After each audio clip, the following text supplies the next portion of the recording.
लो class, welcome back बच्चों। लो प्यारे बच्चों, स्टार्ट कर रहे हैं नया लेक्चर।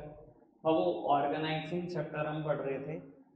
हमने बेटा 2 से 3 लेक्चर लगा दिए हैं समझने में डेलीगेशन क्या, डिसेंट्रलाइजेशन क्या, दोनों के बीच डिफरेंस क्या, दोनों की इंपॉर्टेंस क्या, डेलीगेशन के एलिमेंट्स क्या। ये चैप्टर मैंने रिवर्स ऑर्डर में शुरू किया था। 3 दिन में बेटा इतने टॉपिक्स खत्म कर लिए जितनों के मैंने भी नाम लिए। अब बेटा बिल्कुल फ्रंट पेज पे पहुंच जाओ, जहाँ बेटा मैं ऑर्गेनाइजिंग प्रोसेस की चर्चा करूंगा आपके साथ। फटाफट से पहुंच जाओ बस, ठीक है जी। और उसके बाद सामने देखना शुरू कर दें। अब वो आज का टारगेट है कि ऑर्गेनाइजिंग प्रोसेस खत्म करके एक इसके जैसा सिमिलर टॉपिक मुझे और कराना है, ठीक है। आओ जी, सब सामने देखते हैं, मेरी तरफ समझने की कोशिश करते हैं क्या है ऑर्गेनाइजिंग प्रोसेस। तो मैं बात कर रहा हूँ ऑर्गेनाइजिंग प्रोसेस की। प्रोसेस है तो बेटा सीक्वेंस नहीं बदलना, ठीक, जैसा लिखा गया बिल्कुल वैसा ही समझना। बहू प्लीज सामने देखेंगे। अब 10 मिनट नोट्स नहीं लिखेंगे। मैंने टॉपिक बता दिया, मैंने क्या शुरू किया, आप सब सामने देखो। बाबू मैं शुरू की 2 हेडिंग की चर्चा साथ साथ करूंगा। 2 हेडिंग जब बिल्कुल अच्छे से समझ में आ जाएंगी तो रीड करेंगे। तो वो पहली हेडिंग लिखी हुई है identification and division of work, और सेकंड हेडिंग लिखी गई है डिपार्टमेंटलाइजेशन। यार क्या मतलब। तो सबसे पहली हेडिंग है identification and division of work. देखो बेटा, आपकी ऑर्गेनाइजेशन जो भी काम परफॉर्म करती है ना, जो भी काम कहता था, total work should be identified. सबसे पहला काम होता है क्या, टोटल काम आइडेंटिफाई करो क्या क्या काम करती है मेरी organization, and it should be divided into smaller and the manageable task. उस टोटल काम को क्या करो बेटा, छोटे छोटे टुकड़ों में बांट दो, हर स्मॉल और मैनेजेबल पार्ट्स में बांट दो। इतना छोटा टुकड़ा करो कि इसको आप मैनेज कर पाओ। The whole work should be divided into smaller and manageable tasks. सबसे पहले हॉल वर्क आइडेंटिफाई कर लिया कि क्या करेंगे, उसके बाद बेटा उसको छोटे छोटे टुकड़े में बांट दिया। तो जब मैंने स्मॉलर और मैनेजेबल टास्क में बांटा ना, उस हर स्मॉलर एंड मैनेजेबल टास्क को हम प्यार से बोलते हैं जॉब। हर स्मॉलर और मैनेजेबल टास्क को हम प्यार से क्या बोलते हैं, जॉब। समझ में आ रही है बात, इधर देखना मेरी तरफ। मान लो बेटा कोई ऑर्गेनाइजेशन है, बैंक, बहुत सारे काम करते हैं, बहुत सारे काम। सर जो भी आपके टोटल काम है ना, उसके जितने छोटे टुकड़े हो सकते हैं ना, उतने छोटे टुकड़े कर लो। Smaller and the manageable task, identification and division of work. Identify करो काम, डिवाइड कर दो छोटे छोटे पार्ट्स में। हर स्मॉलर और मैनेजेबल टास्क को क्या बोलेंगे, जॉब। कोई रीजन बताएगा कि हम इसको स्मॉलर और मैनेजेबल टास्क में क्यों बांट रहे हैं, क्यों डिवाइड कर रहे हैं, क्यों कर रहे हैं division of work, because we want specialization. Sir याद आया फिर, जब भी ऐसा बोलता हूँ अंतरा मुझे बोलने लग जाती है, ठीक है, मेरी गलती नहीं है, मैंने तो पूरा सब कर। हाँ जी। तो division of work, division of work leads to the specialization. याद है आपको, इतना तो स्कूल में भी सुन लिया होगा। Division of work lead to the specialization. इसलिए बेटा काम के छोटे टुकड़े बनाए जा रहे हैं, क्योंकि ऑर्गेनाइजेशन को आज की तारीख में हर छोटे काम पे भी स्पेशलाइजेशन चाहिए। समझ में आ रही बात। तो बाबू डिपार्टमेंटलाइजेशन का क्या मतलब है, ये तो समझ में आ गया, टोटल वर्क को छोटे छोटे पार्ट में डिवाइड करना है, हर छोटे पार्ट में हम जॉब बोलेंगे, ये तो सब समझ में आ गई बात। सर ये डिपार्टमेंटलाइजेशन का क्या मतलब है, बाबू activities having common nature, jobs having common nature should be grouped together to form a department। देखो मैंने पहले स्टेप में पता क्या करा, छोटे छोटे टुकड़े कर लिए जितने छोटे हो सकते थे। उसके बाद मैंने पता क्या करा, जो जॉब्स सिमिलर नेचर की हैं, जो एक्टिविटीज सिमिलर नेचर की हैं, शुड बी ग्रुप्ड टुगेदर, उनको इकट्ठा करा और उनका एक डिपार्टमेंट बनाना शुरू कर दिया। इससे बोलते हैं डिपार्टमेंटलाइजेशन। लो एग्जाम्पल बताता हूँ, मैं बैक टू बैक 2 एग्जाम्पल दूंगा, जब क्लियर हो जाएगा तो दोबारा बोलूंगा, ये मैटर मैंने जितना होगा, ठीक है जी, फिर आगे बढ़ाएंगे बात को। तो सबसे पहले बैंक की बात करते हैं। वो बैंक ना ओवरऑल देखो बहुत सारे काम करते हैं, बहुत सारे वो, लेकिन हम छोटे छोटे टुकड़े ढूंढने की कोशिश करते हैं, ठीक है। तो अगर आप बैंक में जाओ तो बेटा बैंक कैश डिपॉजिट एक्सेप्ट करता है क्या? आपके पास सेविंग अकाउंट है, सेविंग अकाउंट में कैश जमा करेगा कि नहीं करेगा? करता है, छोटा काम है, बहुत छोटा टुकड़ा, इससे छोटा टुकड़ा नहीं हो सकता, ठीक है जी। वो कैश डिपॉजिट करता है, अगर आप करंट अकाउंट है तो करंट अकाउंट है तब भी कैश ले लेगा आपसे। बाबू आपने एफडी खुलवानी है तब भी कैश डिपॉजिट एक्सेप्ट कर लेगा। आपने बेटा आरडी खुलवानी है तब भी कैश डिपॉजिट एक्सेप्ट कर लेगा। बाबू आपने कहा जी मुझे ना लोन चाहिए, यार लोन कर देगा। अब लोन में ना प्रोडक्ट बहुत सारे हो सकते हैं। आपने कहा जी मुझे हाउसिंग लोन चाहिए, कर देगा। आपने कहा जी कंस्ट्रक्शन लोन चाहिए, कर देगा। पर्सनल लोन चाहिए, कर देगा। व्हीकल लोन चाहिए, कर देगा। प्रोजेक्ट लोन चाहिए, कर देगा। बड़े लोन बैंकों में कोई लोन की कोई गिनती नहीं है, अगर मैं लिखता रहूँ तो 20 प्रोडक्ट लिख दूंगा बैंक के, क्या कर ले, लोन करता है। अभी इतनी बात की है सर, क्रेडिट कार्ड इशू करना बैंक करता है, credit card issue. Debit card यानी कि एटीएम कार्ड बैंक वो भी करता है। नेट बैंकिंग यानी कि ई बैंकिंग यार ये भी करता है। और बहुत सारे काम, सारे नहीं लिख रहे बेटा, 100 लिस्ट थोड़ी बनानी, 100 की हमने, ठीक है। इतने में बात समझ में आ जाएगी पक्की। तो ये ना मैंने स्टेप 1 परफॉर्म किया, मैंने क्या टोटल काम आइडेंटिफाई करा, डिवाइड करा smaller and the manageable task. In her activity को मैं क्या बोलूंगा, जॉब्स। क्या बोलूंगा बेटा, जॉब्स। ये सब जॉब्स है। वो दूसरा स्टेप क्या है, डिपार्टमेंटलाइजेशन कर दो। पता डिपार्टमेंटलाइजेशन कैसे करते हैं? और इसने बताया activities having common nature should be grouped together to form a department. जिन एक्टिविटीज का एक ही जैसा नेचर है उनको इकट्ठा करो, डिपार्टमेंट बना दो। अच्छा एक बात बताओ बड़ी ईमानदारी से, ये सब कैश ही तो एक्सेप्ट होता है, बैंक कैश ही तो ले रही है। चाहे सेविंग बैंक का तब भी कैश ले रही है, करंट है तब भी, एफडी है आरडी है तब कैश ही तो ले रही है। एक डिपार्टमेंट है बना दो कैश डिपार्टमेंट, या सिर्फ कैश डिपॉजिट होता हो। और आप देख लो बैंक में एक्चुअली में ऐसा होता है, एक या दो विंडो बना रखी, कैश ही जमा होता है, जिस मर्जी अकाउंट का हो कैश वहीं जमा होगा और कहीं नहीं जमा होगा। समझ में आई बात? सर लोन ही तो करना है, कोई भी प्रोडक्ट है बैंक में बेटा, एक डेडिकेटेड पर्सोनल मिल जाएगा आपको, कोई लोन कराना डॉक्यूमेंट उसको देने वही देखता है लोन। एक डिपार्टमेंट बना दिया, लोन डिपार्टमेंट।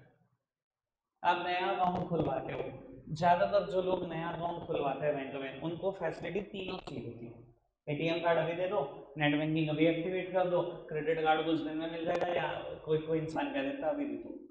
सर एक डिपार्टमेंट बना दो ना,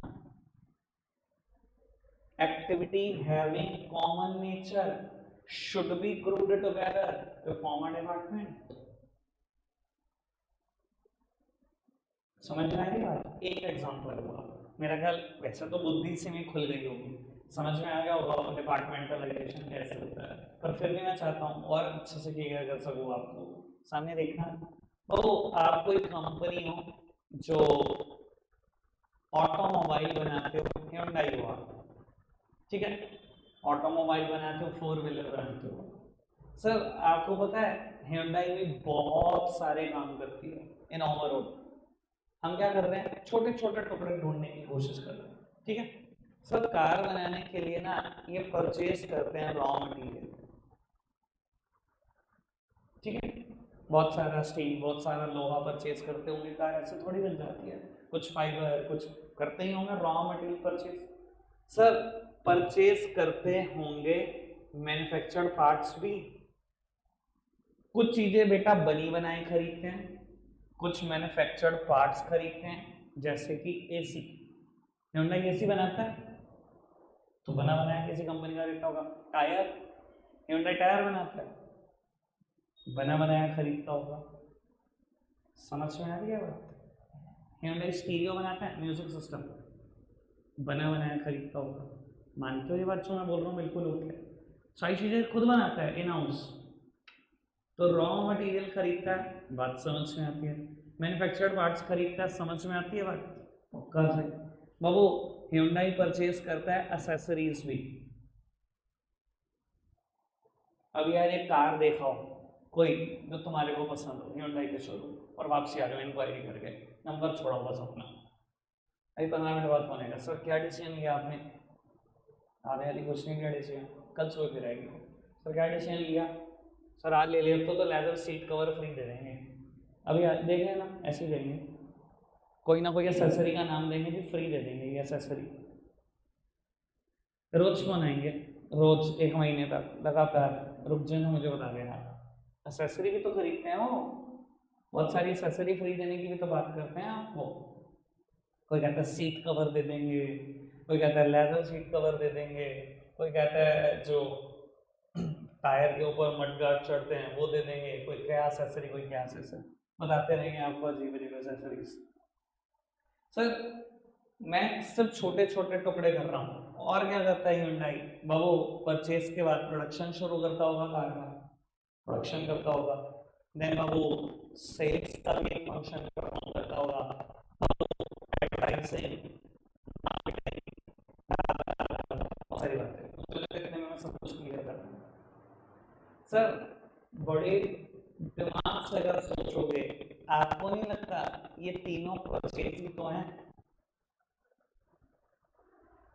Activity having common nature should be grouped together to form a department।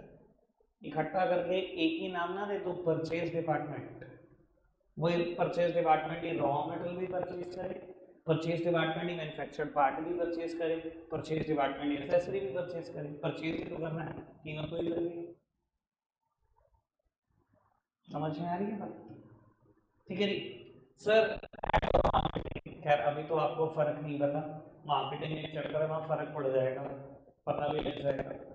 Sir बड़ी कंपनीज में डिपार्टमेंट अलग अलग होते हैं, लेकिन कुछ कंपनीज में मार्केटिंग एक डिपार्टमेंट होता है जो एड का भी फंक्शन परफॉर्म करता है। सर सिमिलर एक्टिविटीज हैं, शुड बी ग्रुप्ड टुगेदर तो फॉर्म अ डिपार्टमेंट, एक ही डिपार्टमेंट बना दो ना मार्केटिंग डिपार्टमेंट, वही करेगा एड। क्लियर हो गई बात? पक्का से? ठीक है बाबू, आप एक काम करना, पहली हेडिंग और डिपार्टमेंटलाइजेशन वाली दूसरी हेडिंग पढ़ना, लेकिन उसने बताया हुआ डिपार्टमेंटलाइजेशन 3 अलग अलग तरीकों से किया जाता है, वो मत पढ़ना, वो मैं समझाऊंगा, अभी मैंने वो नहीं समझा, फटाफट से पढ़ना। बाबू आपने डिपार्टमेंटलाइजेशन में आखिरी 3 पॉइंट छोड़कर लगभग सब पढ़ दिया, 3 पॉइंट पे चर्चा करनी। तो डिपार्टमेंटलाइजेशन में 3 अलग अलग तरीके से होता है, इसने बताया पहला तरीका है on the basis of functions. बाबू जब डिपार्टमेंटलाइजेशन फंक्शन के बेसिस पर होता है, इसे हम प्यार से बोलते हैं फंक्शनल स्ट्रक्चर। ये मेरा कल का टॉपिक है, मैं भी बता रहा हूँ। जब डिपार्टमेंट फंक्शन के हिसाब से बांटे जाए ना, इसे बोलते हैं फंक्शनल स्ट्रक्चर। ये स्ट्रक्चर देखने में कैसा होता है मैं आइडिया दे देता हूँ, कल भी मैं यही बात करूँगा। बाबू किसी ऑर्गेनाइजेशन का एमडी सबसे ऊपर दिखाई देगा, मैनेजिंग डायरेक्टर, पोस्ट सुनी होगी आपने। बाबू इसके नीचे होते हैं सारे के सारे फंक्शन। पता है फंक्शनल स्ट्रक्चर में किसको बोलता हूँ? सुनना आराम से। Dividing the whole enterprise according to the major functions to be performed is known as functional structure। पूरी ऑर्गेनाइजेशन को मेजर फंक्शन के हिसाब से बांट देना ही फंक्शनल स्ट्रक्चर कहलाता है, इसे बोलते हैं departmentalisation on the basis of function. मान लो मेरी ऑर्गेनाइजेशन में 5 मेजर फंक्शन है। पहला फंक्शन है बेटा परचेज, तो बाबू मैंने एक डिपार्टमेंट बना दिया नोन एज परचेज डिपार्टमेंट। बाबू दूसरा मेजर फंक्शन इज प्रोडक्शन, तो मैंने डिपार्टमेंट बना दिया production department. Third major function है सेल्स, एक और डिपार्टमेंट बना दिया सेल्स डिपार्टमेंट। बाबू finance, finance department. Marketing, marketing department. बाबू पूरी ऑर्गेनाइजेशन को फंक्शन के हिसाब से बांट देना ही फंक्शनल स्ट्रक्चर कहलाता है, या कुछ लोग इसको बोलते हैं departmentalisation on the basis of function. क्या बोली थी मैंने, डेफिनेशन सुनी थी? dividing the whole enterprise according to the major functions to be performed is known as function structure. इसे बोलते हैं डिपार्टमेंटलाइजेशन कर दिया फंक्शन के बेसिस पे। समझ में आया फंक्शन के बेसिस पे डिपार्टमेंट कैसे बांटते हैं, जितने मेजर फंक्शन है उतने डिपार्टमेंट बना दो, वो भी कहानी खत्म। ठीक है। दूसरा तरीका है बेटा on the basis of type of product, लिखा हुआ है बाबू, नहीं कर देखेंगे, पहले समझने में ध्यान दो, लिख लेंगे यार, कुछ नहीं है लिखने में, समझ में आ जाएगा, लिखने की जरूरत भी महसूस नहीं होगी आपको, देख लेना। सर दूसरा तरीका है on the basis of type of product, बेटा इसको हम बोलते हैं डिविजनल स्ट्रक्चर। क्या बोलते हैं? Divisional structure. बाबू पूरी ऑर्गेनाइजेशन को ना प्रोडक्ट के हिसाब से बांटना ही डिविजनल स्ट्रक्चर कहलाता है। देखने में स्ट्रक्चर कैसा होता है समझाता हूँ। बाबू आपकी कोई ऑर्गेनाइजेशन है जो 4 प्रोडक्ट बना रही है, जितने प्रोडक्ट बना रही है उतने डिवीजन क्रिएट कर लो। ठीक है, मान लो बेटा मेरी ऑर्गेनाइजेशन कॉस्मेटिक्स भी बनाती है, एक डिवीजन हो गया कॉस्मेटिक्स। आप गारमेंट्स भी बनाते हो, गारमेंट्स। आप बेटा लेदर गुड्स भी बनाते हो, लेदर गुड्स। आप बेटा हॉजरी रिलेटेड गुड्स भी बनाते हो, हॉजरी गुड्स। खत्म। तो मैंने ऑर्गेनाइजेशन को क्या करा, पहले प्रोडक्ट के हिसाब से बांटा, इसे बोलते हैं डिवीजन बनाना। डिवीजन बन गया बाबू, हर डिवीजन में अलग अलग फंक्शनल डिपार्टमेंट नजर आएंगे। मतलब अब यहाँ पर यही फंक्शन होंगे जितने मेजर फंक्शन हैं, purchase department, production, sales, marketing, finance. Production, purchase, sales, marketing, finance. Production, purchase, sales, marketing, finance. Production, purchase, sales, marketing, finance. यानी कि पहले प्रोडक्ट के हिसाब से बांटो, इसे बोलते हैं डिवीजन क्रिएट करा, और फिर बेटा उसके अंदर फंक्शन नजर आएंगे आपको। समझ में आ रही बात? दोबारा सुनो।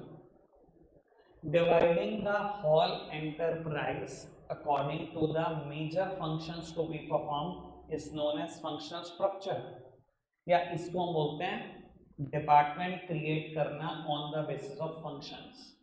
बाबू ये क्या, ये डिपार्टमेंट क्रिएट करना on the basis of type of product, technical भाषा में बोलते हैं divisional structure. Dividing the whole enterprise according to the major product to be manufactured is known as divisional structure. यहाँ मैंने पूरी ऑर्गेनाइजेशन के टुकड़े करे प्रोडक्ट के हिसाब से, छोटे छोटे टुकड़े कर दिए ऑर्गेनाइजेशन के। यहाँ मैंने पूरी ऑर्गेनाइजेशन के टुकड़े करे फंक्शन के हिसाब से। मेरे कोर्स में ये दोनों हैं, तीसरे के बारे में बोल रहा हूँ, है नहीं मेरे कोर्स में, सिर्फ नाम लिखा हुआ है। बाबू इसने बताया एक और तरीके से भी डिपार्टमेंटलाइजेशन होता है। क्या है वो तरीका? On the basis of territory. यही लिखा हुआ है, मैं बता देता हूँ। बाबू मान लो मेरी ऑर्गेनाइजेशन के 3 ऑफिस हैं, one is Delhi NCR, Babu second one is Hyderabad, third one है चेन्नई। सर सबसे पहले मैंने ऑर्गेनाइजेशन को टेरिटरी के हिसाब से बांटा। मान लो एक ओवरसीज भी ऑफिस है दुबई, सबसे पहले मैंने ऑर्गेनाइजेशन को टेरिटरी के हिसाब से बांटा, फिर इसमें नजर आ जाएंगे function, production, purchase, sales, marketing, finance. Production, purchase, sales, marketing, finance, blah blah blah blah है। क्या प्रोडक्ट? नहीं नहीं नहीं, little knowledge are very dangerous thing, रहने दो। समझ में आ रही बात? कोई दिक्कत, कोई परेशानी तो नहीं? क्या मैं क्लियर हूँ अभी तक इस बात को लेकर? सर ये मेरे कोर्स का पार्ट नहीं है, ठीक है जी। कल आएंगे तो इस पर बहुत डिटेल डिस्कशन है मेरा। एडवांटेज, डिसएडवांटेज, सुटेबिलिटी, पता नहीं क्या क्या मीनिंग, सब कुछ पढ़ेंगे इनका, फंक्शनल और डिविजनल स्ट्रक्चर का। अभी तक कोई दिक्कत, कोई परेशानी तो नहीं? समझ में डिपार्टमेंट कैसे कैसे बांटे जा सकते हैं, हम आपको ही पता नोट्स में कितना लिखा है, समझाना लेकिन जरूरी था यहाँ पर। आगे बढ़े तो third idea is assignment of duties. तो वो कहता है अब ड्यूटीज असाइन करनी शुरू करो। सामने देखेंगे सर दोनों स्टेप में कोई दिक्कत तो नहीं है। अच्छा क्या बताओ, बच्चे कहते हैं रटना है business studies, identification of work, identification and division of departmentalisation, रट के लिखोगे, लिख नहीं सकते कोई, एक ऑर्गेनाइजेशन लो, टोटल वर्क आइडेंटिफाई करो, डिवाइडेड कर दो स्मॉलर पार्ट में। हर स्मॉलर और मैनेजेबल टास्क को हम क्या बोलेंगे? जॉब। हम डिवीजन ऑफ वर्क इसलिए कर रहे हैं क्योंकि division of work lead to specialization. पहली हेडिंग खत्म, डिपार्टमेंटलाइजेशन। अब वो जॉब्स, वो एक्टिविटीज जिनका कॉमन नेचर है, हम क्या करेंगे? ग्रुप टुगेदर करेंगे टू फॉर्म अ डिपार्टमेंट। बाबू डिपार्टमेंट तीन अलग अलग तरीके से बनाए जाते हैं, on the basis of function, on the basis of type of product, on the basis of territory. कटअप दूसरी क्या रटा? कुछ है रटने लायक? एग्जाम्पल लिखना हो, इतना तगड़ा एग्जाम्पल दे दिया मैंने, बैंक का एग्जाम्पल लिखा है, Hyundai का एग्जाम्पल लिख कर आना, मजा आ जाएगा भाई साहब। टीचर को खुद पढ़े पता लगेगा कि क्या होता है डिपार्टमेंटलाइजेशन, जो उसे पता नहीं आज तक। बाबू थर्ड हेडिंग लिखी हुई है असाइनमेंट ऑफ ड्यूटीज। मेरी तरफ देखना, ड्यूटीज असाइन करनी शुरू करो। सर देखो, डिपार्टमेंट में बांट देने से ऑर्गेनाइजेशन को काम नहीं चलेगा। काम चलेगा जब आप लोगों को ड्यूटीज दोगे, उनकी रिस्पॉन्सिबिलिटीज समझाओगे कि क्या कौन सा इंसान कहाँ काम करेगा, क्या नेचर ऑफ जॉब परफॉर्म करेगा। पर बाबू एक बात हमेशा जो मैनेजर्स को दिमाग में रखनी चाहिए वो सुन लो। बाबू जब भी आप ड्यूटी असाइन करो तो एक बात हमेशा ध्यान में रखना, there should be a balance between the nature of job and the qualification of employee. ये बात मैंने कभी स्टाफिंग में भी बोली थी सर, ध्यान रखना ये बैलेंस बना रहना चाहिए नेचर ऑफ जॉब और क्वालिफिकेशन ऑफ एम्प्लॉय में। ऐसा क्यों? बाबू मैंने डिपार्टमेंट्स में तो बांट दिया ऑर्गेनाइजेशन को। अब मेरे पास एक एम्प्लॉय है जो बेटा एमबीए है इन मार्केटिंग, मैं ऐसा ना कुछ कर दूं जो बेटा मुझे खुद पे ही हंसी आए कि मैंने उसको क्या करा, परचेज डिपार्टमेंट में पोस्ट कर दिया। Sir he is MBA in marketing. Balance बिठाओ ना नेचर ऑफ जॉब और क्वालिफिकेशन ऑफ एम्प्लॉय में, वो कहाँ होना चाहिए बाबू? वैसे तो मेरे हिसाब से तो मार्केटिंग डिपार्टमेंट को लीड करना चाहिए उसको, मतलब मार्केटिंग मैनेजर होना चाहिए। अगर आप फिर भी मैनेजर नहीं बना रहे तो उस डिपार्टमेंट में पक्का नजर आना चाहिए बाद में। वैसे ही तो ड्यूटी असाइन करोगे। जब पूरी ऑर्गेनाइजेशन के टुकड़े कर लिए हैं तो हर एम्प्लॉय की क्वालिफिकेशन भी दिमाग में रख लो बेटा। सब उसकी क्वालिफिकेशन के हिसाब से तो उसको नेचर ऑफ जॉब दोगे। समझ में आ रही है ना बात?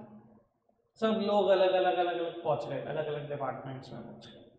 और एक बात बताऊं, ऑर्गेनाइजेशन इतनी बड़ी होती है कि डिपार्टमेंट आपस में लिंक्ड भी नहीं होते, शायद जाते भी नहीं हो आप, कहीं कहीं सारे डिपार्टमेंट नहीं देखते। अभी आपको चीज अजीब पता क्यों नहीं लगती? आपने ना एक ही ऑर्गेनाइजेशन देखी, आपका स्कूल। आपको लगता है फर्स्ट क्लास के बच्चे जहां घूम रहे वहीं 12th के घूम सकते हैं, क्या प्रॉब्लम है? क्योंकि स्कूल के पास स्पेस भी लिमिटेड है। आगे बढ़ जाओ, कॉलेज पहुंच जाओ, एक ढंग के कॉलेज में पहुंच जाना, मैं बताऊंगा आपको क्या हालात होंगे। एलपीयू फारसी है, मैंने बात भी की थी पहले भी इसकी, लवली प्रोफेशनल यूनिवर्सिटी फगवाड़ा। भाई साहब मेडिकल डिपार्टमेंट अलग है, बिल्कुल अलग। ठीक है जी सर, आप कुछ भी परस्यू करते हो, लॉ करते हो, लॉ डिपार्टमेंट बिल्कुल अलग है। लॉ का बच्चा दूसरे डिपार्टमेंट में एंट्री नहीं ले सकता, कार्ड ही स्वाइप नहीं होगा, अंदर एंट्री बोल दो गेट ही नहीं खुलेगा। चौकीदार भी बिछाते हैं वहां पे कि कौन आ गया नया आदमी, चल चल अपने डिपार्टमेंट में चल। तो ऑर्गेनाइजेशन के हालात समझो, 5 डिपार्टमेंट है, 5 अलग अलग बिल्डिंग खड़ी होंगी, सब अपने अपने डिपार्टमेंट में रोज एंट्री लेते हैं, आपस में बात भी नहीं होती भैया। समझ में आ रही बात? ड्यूटीज असाइन करो उनकी क्वालिफिकेशन के हिसाब से एम्प्लॉय की, कौन किस डिपार्टमेंट में काम करेगा उन्हें समझा दो। हो गई ड्यूटी असाइन, सबको पता लग गया मैंने क्या काम परफॉर्म करना है। Last heading is establishing reporting relationship. बाबू ये क्या चीज है? रिपोर्टिंग रिलेशनशिप क्लियर कर दो, नाम से समझ आ रहा है, रिपोर्टिंग रिलेशनशिप क्लियर कर दो, कौन किसको रिपोर्ट करे। बाबू करते हैं, और मैं कह रहा हूं अगर आपने मेरी बात ढंग से सुनी है 1 मिनट में रिपोर्टिंग रिलेशनशिप क्लियर हो जाएगी। बाबू थर्ड स्टेप में हमने क्या करा, assignment of duties. Duties assign करी, रिस्पॉन्सिबिलिटी दी, अथॉरिटी। ड्यूटीज देना क्या होता है? रिस्पॉन्सिबिलिटी देना, अथॉरिटी देना। रिस्पॉन्सिबिलिटी सब मानते हैं? फटाफट से बताओ, सब मानते हैं रिस्पॉन्सिबिलिटी दी? और वो रिस्पॉन्सिबिलिटी दे दी, और आपको पता है ना फ्योल क्या कहता है, there should be a balance between authority and responsibility. Responsibility must accompany with the equal amount of authority. Responsibility के बराबर अथॉरिटी देनी है ना। अब वो हमने सबको अलग अलग रिस्पॉन्सिबिलिटी दी, किसी को मार्केटिंग मैनेजर भी बनाया, किसी को बेटा मार्केटिंग डिपार्टमेंट का सुपरवाइजर भी बनाया, किसी को एक नॉर्मल एम्प्लॉय भी बनाया। हर डिपार्टमेंट में ऐसी तो कैटेगरी दिखाई देगी, कोई मैनेजर होगा, कोई सुपरवाइजर होगा, कोई एक नॉर्मल सा एम्प्लॉय होगा, ऐसे ही तो होगा। तो सबको जिम्मेदारी देनी है हमने, सब जिम्मेदारी को निभाने के लिए पावर भी देनी पड़ेगी। अब पावर दो, क्या सबको एक जैसी पावर मिलती है? फटाफट से बताओ, मैंने पहले भी बोली थी बात, सबको एक जैसी पावर मिलती है? नहीं। मैं पावर बांटूंगा, सबको एक जैसी तो नहीं मिलेगी, सब मानते हैं बात। Extent of authority will determine who will report to whom. याद आई मेरी बात? अब मैं पावर दूंगा उस रिस्पॉन्सिबिलिटी को निभाने के लिए। जैसे मैंने पावर बांटी, सबको इक्वल नहीं मिली, किसी को मिली कम, किसी को ज़्यादा, किसी को उससे ज़्यादा, किसी को उससे कम, सबकी अपने आप रिपोर्टिंग रिलेशनशिप क्लियर हो जाएगी, सबको पता लग जाएगा किससे ऑर्डर लेना है, किसको ऑर्डर देना है, मैं किसके लिए रिस्पॉन्सिबल, किसके लिए अकाउंटेबल, किससे ऑर्डर रिसीव करूंगा, सब कुछ क्लियर हो जाएगा। हो गई रिपोर्टिंग रिलेशनशिप क्लियर। क्लियर है बात? पक्का से रीड करके बताना दोनों हेडिंग।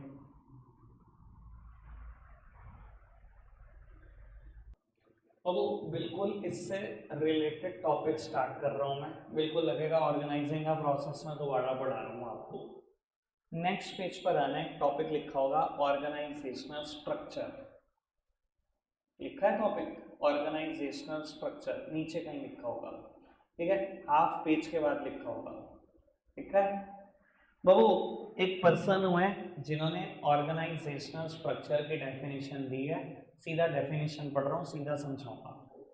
कहता है organizational structure is an indispensable means and a wrong structure will seriously impair the business performance और इवन डिस्ट्रॉय इट। ऑथर का नाम है पीटर ड्रकर। वो बात अलग है कि पीके दी थी डेफिनेशन, ठीक है जी, पर डेफिनेशन बहुत कमाल थी। वो कहता है organizational structure is an indispensable means, मतलब समझते हो उस बात का? कहता है ऑर्गेनाइजेशनल स्ट्रक्चर इंडिस्पेंसिबल मींस है, इंडिस्पेंसिबल मींस मतलब एब्सोल्यूट नेसेसरी। किसी भी ऑर्गेनाइजेशन का स्ट्रक्चर डिसाइड होना एब्सोल्यूट नेसेसरी है। कहता है एंड अ रॉन्ग स्ट्रक्चर, या तो स्ट्रक्चर डिसाइडेड नहीं है, ये रॉन्ग स्ट्रक्चर अडॉप्ट कर लिया, will seriously impair the business performance और इवन डिस्ट्रॉय इट। कहता है अगर रॉन्ग स्ट्रक्चर अडॉप्ट कर लिया या स्ट्रक्चर डिसाइड नहीं करा, या तो बिजनेस परफॉर्मेंस इम्पेयर हो जाएगी, मतलब खराब हो जाएगी, या डिस्ट्रॉय, ऑर्गेनाइजेशन ही ना खत्म हो जाए। और मैं बोल रहा हूँ इतनी कमाल बात बोलता है, मैं अगर एक एग्जांपल दे दूं तो आप एक मिनट में कहते हो बिल्कुल ठीक बोल रहा है सर।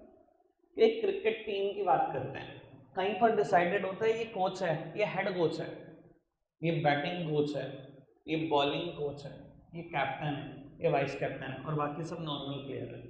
ये टीम खेल रही है 11 जनों की, ठीक है जी, और ये इनको क्या करते हैं, ये कोचिंग स्टाफ है, ठीक है जी, और भी स्टाफ होता है, अभी छोड़ दो उसमें क्या उलझना।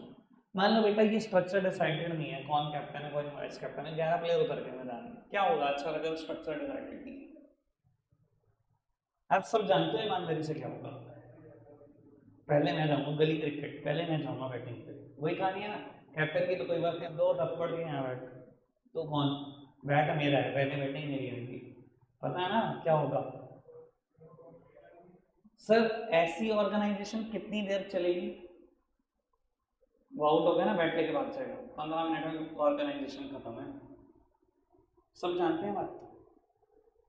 अपार्ट फ्रॉम जोक, कितना जरूरी है ऑर्गेनाइजेशन का स्ट्रक्चर होना, दिखाई दे रहा है, वरना बिजनेस की परफॉर्मेंस नहीं आएगी। ये सोचो अगर स्कूल में स्ट्रक्चर डिसाइडेड नहीं होता, कौन प्रिंसिपल, कौन वाइस प्रिंसिपल, कौन स्ट्रीम हेड, कौन सिर्फ नॉर्मल टीचर, ये स्ट्रक्चर डिसाइडेड नहीं है, आज 4 टीचर एबसेंट हो गए, सब अपने हिसाब से बता रहे हैं कि वहां चले जाओ अरेंजमेंट है, उधर मैं भी जाऊँ, अगर तू चला जा वहां, क्या होगा आप समझ सकते हो, it will create chaos in the organization. लड़ाई झगड़ा करके सब निपटे पड़े होंगे थोड़ी देर। समझ में आ रहा है कितना जरूरी ऑर्गेनाइजेशन का स्ट्रक्चर होना, कितना सही बात बोलता है Peter Drucker. Organizational structure is an indispensable means, organizational structure is absolute necessary and a wrong structure will seriously impair the business performance or even destroy it। समझ में आ गया डेफिनेशन का, एक एक वर्ड समझ में आ गया, कुछ रटा तो नहीं, बढ़ता है आगे बाबू। अब आपको कहता है टॉपिक इससे रिलेटेड शुरू होता है फैक्टर अफेक्टिंग ऑर्गेनाइजेशनल स्ट्रक्चर या factor to be considered while forming an organizational structure. कोई भी ऑर्गेनाइजेशन का स्ट्रक्चर बनाने से पहले आपको क्या क्या सोचना पड़ता है। अच्छा जी, सोच लेते हैं क्या क्या सोचना पड़ता है। पहली हेडिंग पढ़ना क्या है, जॉब डिजाइन। दूसरी हेडिंग पढ़ना क्या है, ऑर्गेनाइजिंग की दोनों हेडिंग कॉपीड है। पहली हेडिंग का नाम है जॉब डिजाइन। इधर देखना, आइडेंटिफिकेशन एंड डिवीजन ऑफ, मैंने कैसे बताया था, ऑर्गेनाइजेशन का टोटल वर्क दो, it should be divided into smaller and manageable task. Her smaller और मैनेजेबल टास्क को मैं क्या बोलूंगा, जॉब डिजाइन कर लो, होगी job design. Second heading is, उधर क्या थी, डिपार्टमेंटलाइजेशन। तीसरी हेडिंग और चौथी हेडिंग एक एक मिनट की, इस पे लगाते हैं, एक एक मिनट खत्म करते हैं। सो तीसरी हेडिंग क्या लिखी है, स्पैन ऑफ कंट्रोल। पेपर है 1 मार्क क्वेश्चन कंफर्म है आएगा, what do you mean by span of control. इधर देखो मित्रों, वो मत पढ़ना जो मैंने नोट्स में लिखा है, वो सुनना जो मैं बताऊंगा, मजा आ जाएगा सुन के। वो स्पैन ऑफ कंट्रोल का मतलब समझते हैं आप, number of subordinates to be controlled by a single superior. क्या बोल रहा हूँ मैं, स्पैन ऑफ कंट्रोल क्या है, number of subordinates to be controlled by a single superior. एक सुपीरियर कितने सबऑर्डिनेट को कंट्रोल कर सकता है, वो सोच लेना, यही होता है स्पैन ऑफ कंट्रोल। एक्चुअली में बेटा बहुत सारे कॉलेजेस, स्कूल, यूनिवर्सिटीज, इवन मैं भी स्पैन ऑफ कंट्रोल सोचता हूँ, सच में सोचता हूँ सर। सीबीएसई भी सोचता है, मैं आपको ये भी बता देता हूँ सर। आज की तारीख में आप स्कूल के प्रोस्पेक्टस देखोगे ना, तो वो ऐसे लिखा होता है 40:1, 50:1। इवन प्ले स्कूल्स में लिखा होता है 20:1। 20 से ज़्यादा बच्चा ही नहीं लेते हम एक क्लास में, क्योंकि उनके दिमाग में स्पैन ऑफ कंट्रोल बिल्कुल क्लियर है कि एक सुपीरियर 20 से ज़्यादा बच्चों को मैनेज ही नहीं कर सकता। आपको पता है छोटे बच्चों के साथ सिरदर्दी बहुत होती है, ठीक है ना। ये हमारा देश ही उल्टा चल रहा है, नर्सरी के टीचर्स की सैलरी बहुत कम है, 12th पढ़ाने वालों की बहुत ज़्यादा। आप किसी और देश में जाकर पता कर लो, जो प्राइमरी विंग, प्री प्राइमरी पढ़ाने सबसे ज़्यादा सैलरी उनकी होती है, 12th पढ़ाने वालों की सबसे कम। एक्चुअल बात सर, समझ में आ रहा है। स्पैन ऑफ कंट्रोल कोई चीज़ होती है यार, मैं भी सोचता हूँ, मुझे ना एक लिमिट लगती है अपनी कि मैं 70 से 80 बच्चे कंट्रोल कर सकता हूँ। मुझे लगता है कि अगर एडमिशन लेना तो यार इससे ज़्यादा कभी नहीं पढ़ना, वरना बहुत बड़ी सिरदर्दी है, बच्चे नहीं समझते भाई, ठीक है ना जी। बाबू हार्वर्ड यूनिवर्सिटी बहुत फेमस यूनिवर्सिटी है, ग्लोबल यूनिवर्सिटी है, इतना बड़ा नाम है हार्वर्ड यूनिवर्सिटी का।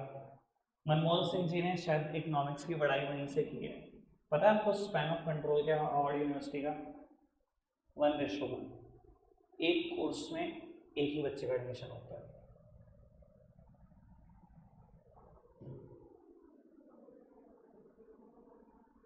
दैट्स वाई इतना कॉस्टली है। उसी बच्चे से सारे टीचर्स की पे निकालनी है, 3 साल का कोर्स परस्यू कर रहा है, 5 साल का, सब उसी से निकालना है। Span of control is 1:1।